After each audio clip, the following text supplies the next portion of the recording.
Merci Madame la Présidente. Monsieur le Président, depuis la fusion des 3 institutions en 2018, la collectivité est devenue propriétaire d'un patrimoine bâti conséquent.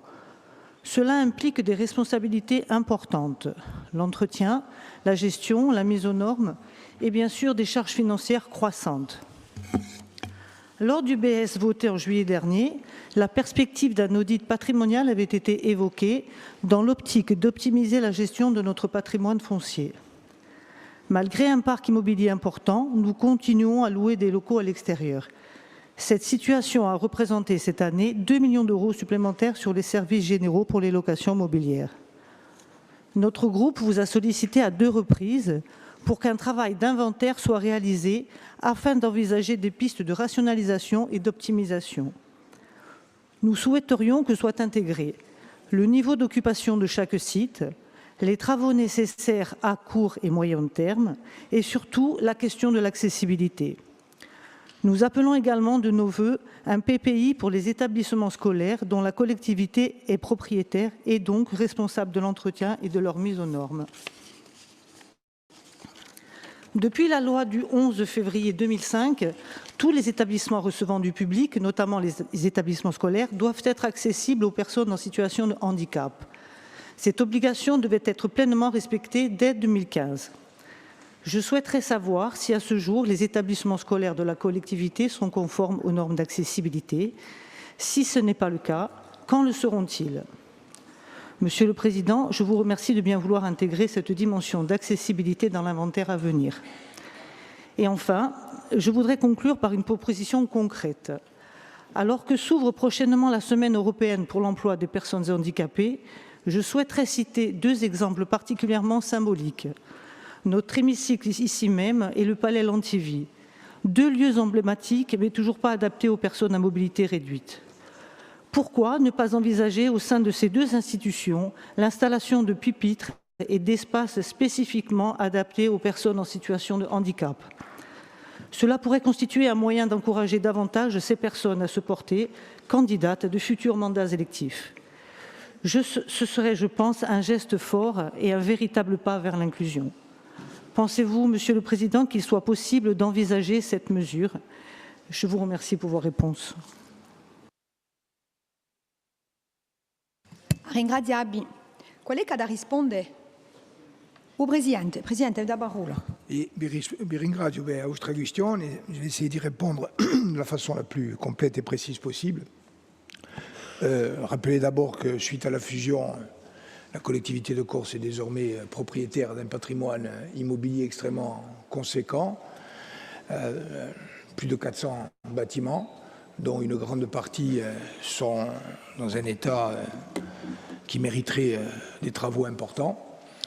Au-delà de cette situation patrimoniale, la nécessité d'organiser l'accessibilité de ces bâtiments en fonction de leur classement administratif et de priorités à définir est bien sûr d'abord une obligation légale et ensuite une priorité politique. Très rapidement, pour répondre de façon différenciée en fonction des différents bâtiments. S'agissant des ERP, les établissements recevant du public ou les bâtiments destinés à abriter des lieux de travail, l'ensemble des opérations neuves ou de grosses réhabilitations intègrent systématiquement une mise aux normes PMR. Il en est ainsi, par exemple, des bureaux, pour citer quelques sites emblématiques de l'amphithéâtre du Ricante, de l'atelier mécanique de Baleone et du centre technique de Ciamanace, ou encore du couvent de Santa Lucia di Dalla. Il en sera bientôt de même pour le musée de la Corse et le bâtiment Hyacinthe de Montero à Bastia, dans lesquels débuteront en 2026 des travaux tendant à leur mise en accessibilité PMR. Au sein de ces établissements recevant du public et des bâtiments destinés à abriter des lieux de travail, il faut organiser une différenciation selon que les bâtiments sont protégés ou pas au titre des monuments historiques. La protection s'applique par exemple pour le Palais Lantivy ou cet hémicycle auquel vous faites référence.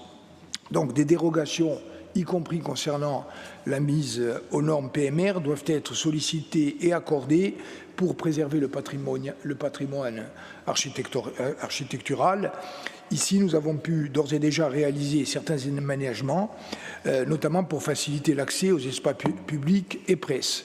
Alors, au-delà de cette présentation qui peut paraître trop optimiste, il est certain que la collectivité de Corse, comme l'État et comme toutes les collectivités, se trouve confrontée à un hiatus entre l'ampleur des travaux à mettre en œuvre et, bien sûr, les ressources budgétaires dont nous disposons. Donc, il y a déjà un premier travail qui a été mené à travers un inventaire exhaustif des biens qui a permis également, selon une échelle définie au plan interne, de regarder la nature des travaux et de prioriser les interventions. Et cet état des lieux est en train d'être complété d'un audit patrimonial interne des immeubles bâtis, notamment pour vérifier l'adéquation de ces ressources bâtimentaires aux besoins et aux missions de la collectivité, envisager, au-delà des travaux de restructuration, leur coût de fonctionnement pour l'intégrer dans notre projection budgétaire globale et également intégrer la nécessité de l'accessibilité des personnes en situation de handicap pour le cas où l'usage serait confirmé. Enfin, en complément de ces deux catégories de chantiers internes, une AMO a été sollicitée pour cibler et chiffrer, en cohérence avec cette échelle de priorisation, l'ensemble des travaux à réaliser afin d'assurer la mise en accessibilité programmée des ERP, propriété de la collectivité de Corse. Donc ça, c'est pour ERP, lieu de travail. Deuxièmement, les EPLE. Alors les EPLE, bien sûr, là aussi, priorité. Il y a un travail qui a été fait, et notamment l'Assemblée de Corse a validé l'agenda d'accessibilité programmée, qui est une obligation et qui porte sur l'ensemble des EPLE. Cet agenda a été approuvé par l'Assemblée de Corse en février 2016 pour un montant de travaux évalué à l'époque à 7,5 millions, mais en fait avec l'inflation il y a eu plus, et c'était une période qui était prévue pour s'achever en fin d'année 2025. Donc on fera le bilan de ce qui a été fait et on regardera ce qui reste à faire. Quelques opérations emblématiques, la cité scolaire Fèche, un coût global de 500 000 €, la cité scolaire de Montésor, les travaux sont en cours, 2 ascenseurs, rampes d'accès signalétique pour un coût global de 800 000 €, des travaux en cours également au Laetitia Bonaparte, tandis qu'à Corté, les DCE travaux est prêt. À Port-Iwit, l'opération a été annulée en raison d'une sous-estimation de l'AMO et d'un projet d'extension pédagogique en cours. Par ailleurs, des missions de maîtrise d'œuvre pour les autres EPLE sont lancées. Les EPLE ont été répartis entre 4 lots différents en fonction de leur taille, de leur localisation, etc.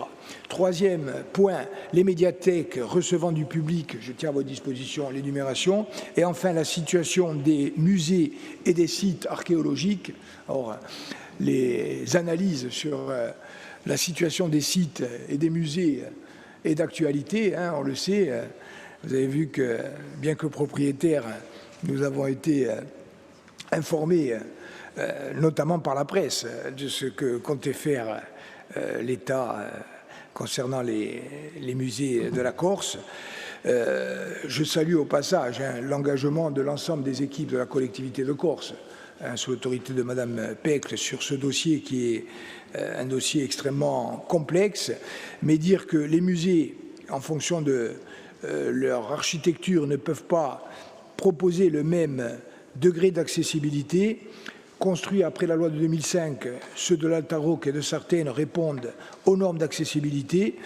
Le musée de la Corse, qui a ouvert ses portes en 1997, propose globalement de bonnes conditions d'accessibilité, mais qui seront améliorées à compter de l'année 2026. En ce qui concerne Aléria, la configuration du Fort Madre, qui est également classé monument historique, ne permet pas de répondre aux normes d'accessibilité. Vous savez que nous avons ouvert le bâtiment attenant, dit Maison Ross, espace d'accueil et de médiation, et celui-ci est plus accessible.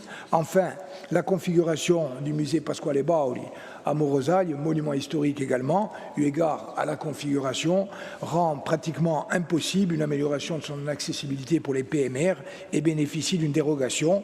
Quant aux sites archéologiques, ils ne sont pas soumis à la loi 2005, mais ils peuvent prétendre à une labellisation selon leur degré d'accessibilité.